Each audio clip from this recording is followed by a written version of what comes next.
Okay, I got cut off here by a phone call. Where were we here? Um, let's begin from here, from this part. The book of Father Lafatu, Moros de Savages Americanis Compares Aux de Mones de Premiers Temps, published in 1724, represents the culmination of the tradition comparing the practices of ancient Jews with those of Native Americans. Lafatu,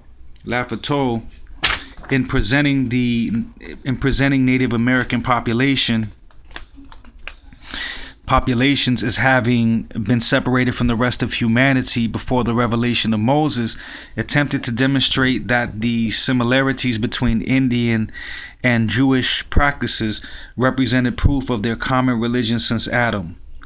As Alberg Schwartz notes, anthropologists and ethnologists have already emphasized the way in which Lafatu anticipated many crucial developments in the emergence of their disciplines. He goes well beyond the other writers of his day, recognizing all sorts of similarity between ancient Judaism and primitive religion. It is clear that, over the course of history, the genealogical origin of Indian religions was distorted, whereas the genealogy of the Old Testament provided the fundamental vocabulary for identifying the religious roots of beliefs and the practices of the native peoples. There is no single or simple explanation for this phenomenon. The invention of Jewish identities for remote people in some cases was a means of integrating strange places and societies into a divinely ordered religious scheme of history. European emissaries used the tribal and pastoral elements of the Old Testament to make sense of the strangeness of exotic societies while confirming the biblical paradigm. This knowledge fell within the scope of what Reynaldo Rosaldo called rhetoric of control, a discourse about others that reinforced colonial barriers, as well as a global control of the entire development of human history and geography.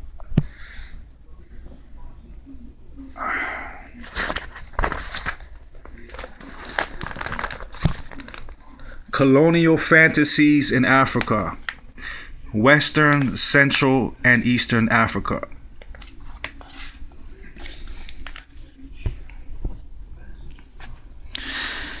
By the beginning of the 19th century, Hamitic theories were widely accepted as authoritative among missionaries. The myth was launched. It filled a generalized explanatory function that no contradictory could weaken. Anatomical differences combined with aesthetic impressions and cultural specificities determined the physical or cultural observations of European missionaries and colonists. Within this prevailing total confusion of ideas, the beliefs and practices of African peoples were considered by colonists and missionaries through a new semantic shift as deriving from the religion of the Hebrews. In 1879, a French missionary, Father Girault, noted, "I have been told that Cham's tomb is nearby. This tomb is venerated by the blacks. It is forbidden to kill anything there. It is a place of refuge for slaves." According to the Waganda, Cham, who they call Vitu, came in this country in his old age. In the Aonyoro, Kam is called Ham. Once the colonists started the long process of giving meaning to Africa, existing literature began to filter into the collective European imagination, and Jewish arrangements began to play a role in decrypting and understanding the continent. Mixed in with medieval Jewish travel accounts, such as those of Eldad the Danite, Benjamin de Tudela, and Obadiah of Bertinoro, historical hypothesis that placed the existence of a Jewish community on the African seashore and interior from the earliest times. This body of data gave rise to a number of hypotheses. The discourse that identified traces of the Hebrew language and religion in Africa were strongly supported by the emergence of evangelical Christianity. Protestant missions, the London Missionary Society, founded in 1795, which significantly changed its name to the Church Society for Africa and the East in 1812, the Church Missionary Society 1799, the Wesleyan Methodist Missionary Society 1813, and the American Board of Commissioners for Foreign Missions 1810 rushed in and set up operations in the African countryside. The British and Foreign Bible Society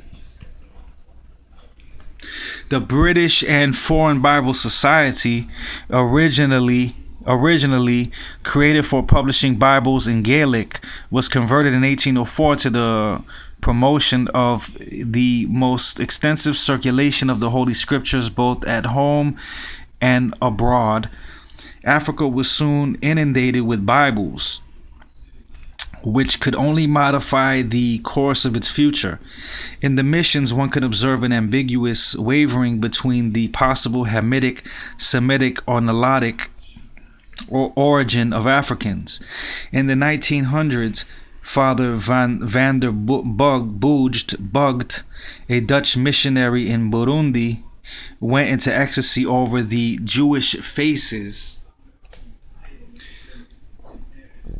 he believed he perceived in Rwanda and Burundi, asserting that the Batutsi were close relatives of the handsome pharaohs of the Nile Valley. To support these statements, he specified that Africa had been inhabited by ancient Canaanites and Cushites,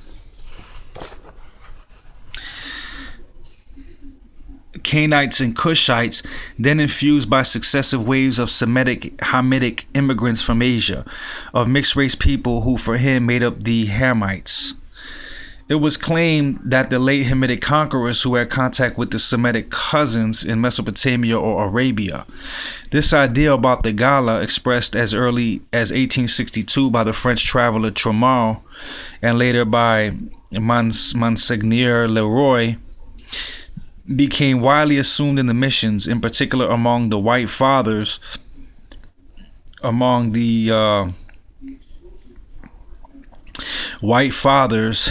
in the Great Lakes region. Monseigneur Gorju more or less legitimized it in his work published in 1920 that the Bahima are Hamitized Semites of Western Asian origin who descend from crossbreeding among this bunch of peoples who had concentrated in the Ethiopian mountains. Some decades later, a study carried out by the German Africanist Adolf E. Jensen attempted to establish that biblical influences had reached Black Africa through the so-called Nilotic cultures. Nilotic cultures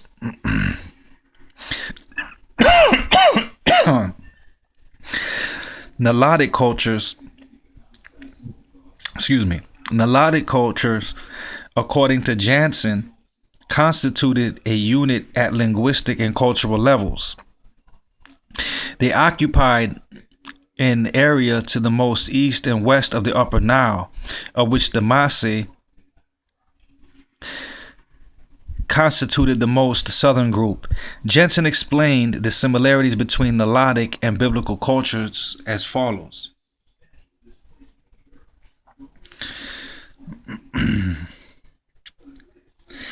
Biblical culture developed upon an old substratum which has been preserved in present-day Nilotic cultures.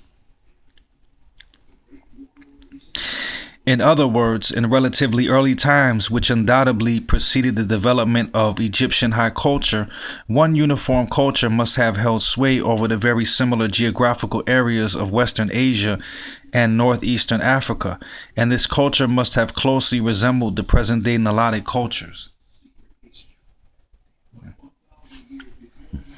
From parallels between biblical and Nilotic rituals, such as the practice of sacrificial covenant, the covenant between pieces, Genesis 15 through Genesis chapter 15, 17 through 18, blood sprinkling practiced by Nilotes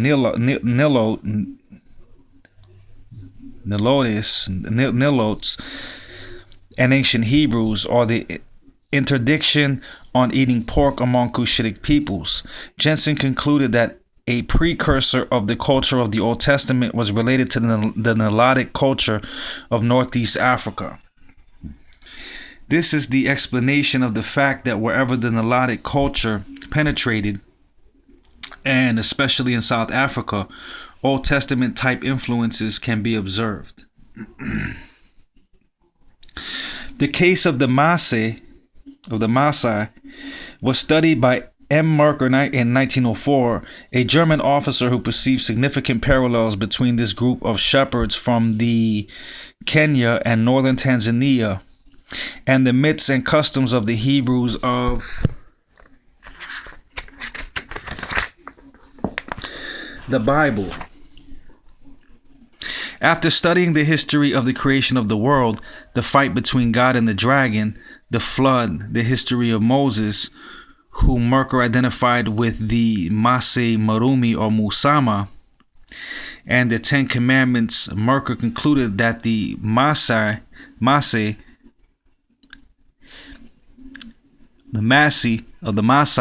and the oldest Hebrews had the same origin.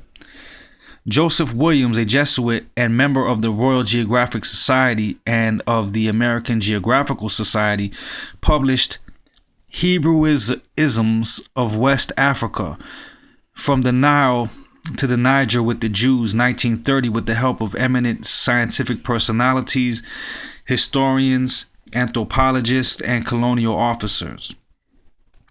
In this work, he listed the largest possible number of native groups identified as exhibiting Semitic influences or identity, from Jamaica to Central Africa, including Eastern and Southern Africa. Williams endorsed the view of a full-blooded Israelite theory of the Ashanti, described by the British as virile, courageous, and patriotic.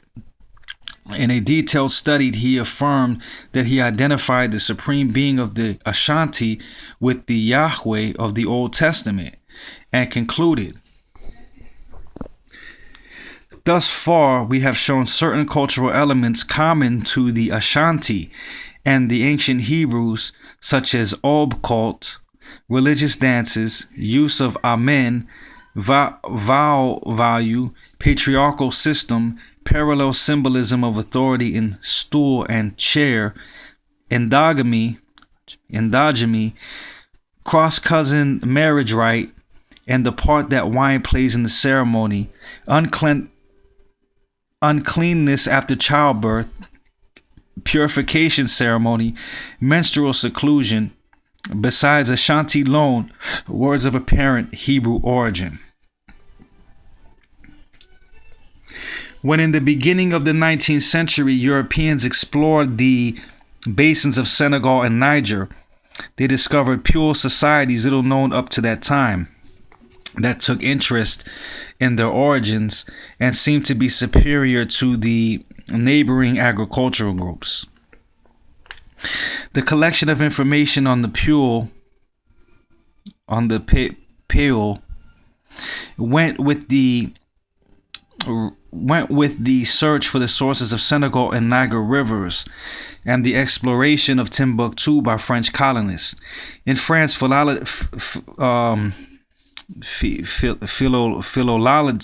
philologists and geographers, together in the Société de Géographie 1821, and then in the Société Ethnologique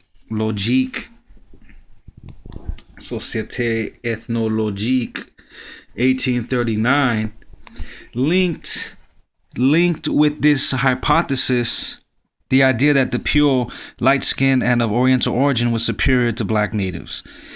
This idea actively supported the ideology of colonial conquest and was easily integrated within the thinking pattern of the French soldiers based in Western Africa.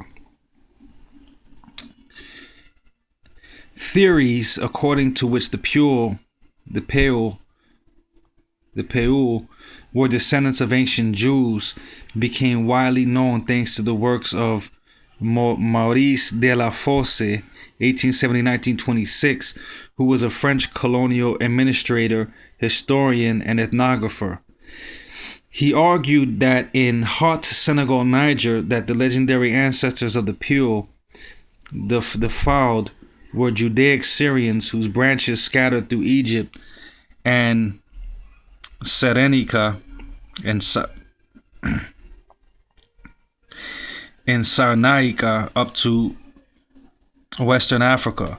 They generated dynasties that were at the origin of the states of Ghana and Tekrar.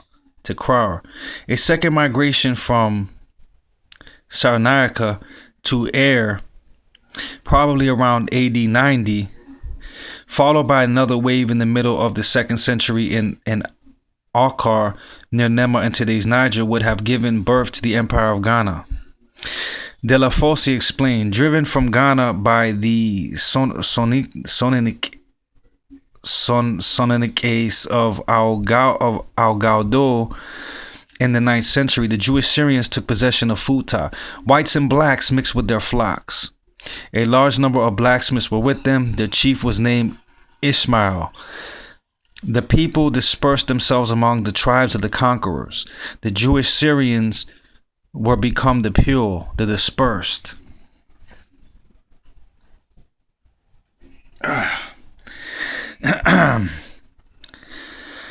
The hypothesis of the Jewish genealogy of the Peul,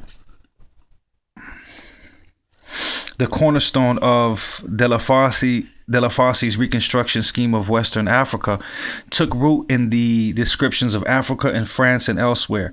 His researches, which were supposed to gather what the French knew to date on the history and ethnography of the populations of the Senegal and Niger basins, had numerous followers. Charles de la Roncière, in La Découverte de l'Afrique, 1924, tried to place Peul as follows. Others see in the Peul the Luco-Ethiopians or white Ethiopians, whom Pliny placed to the south of the Gutilians of Mauritania,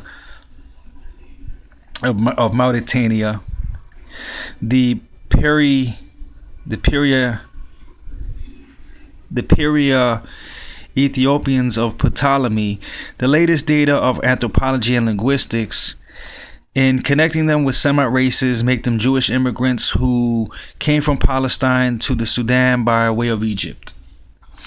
Racial considerations and morphological comparisons were mixed with historical hypotheses and stereotypes on Jewish phenotypical traits by the colonial theorists of the Peul, Edmund D. Morrow, who dedicated a whole chapter to the Semitic origins of the Peul in his Affairs of West Africa, 1902, supported this idea by citing Verneuil's study of the skulls of 5 Fulani chiefs from Fouta Djallon, which allowed him to identify them as being of the same type as the ancient Egyptians. Morel speculated that after Hyksos shepherds were expelled from Egypt, many of them could have found their way to Africa's interior by passing through Cyrenaica, and he noted the Hebraic flavor, if one may put it to so, which seems to permeate many of the Fulani customs, especially among the less contaminated elements of the race, has been recorded by careful observers. In the same years, Herbert C. Hall noted that when the Fulani men grew old, their aspects becomes wonderfully Jewish and venerable, quite bearing out the idea that they were originally of this race. Yeah. Dr. Blyden, too, is quoted as saying, on entering a Fula town, the first thing which strikes a stranger is the Caucasian cast of features, especially among the older people. Yet every now and then, in the children of the parents having all the physical traits of the Semitic family, there recurs the extinguishable Negro physiognomy.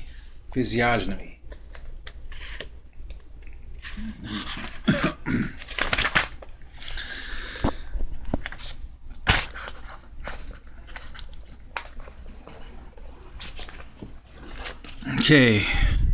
In respect to Fulfulde, the language of the pool, moral added,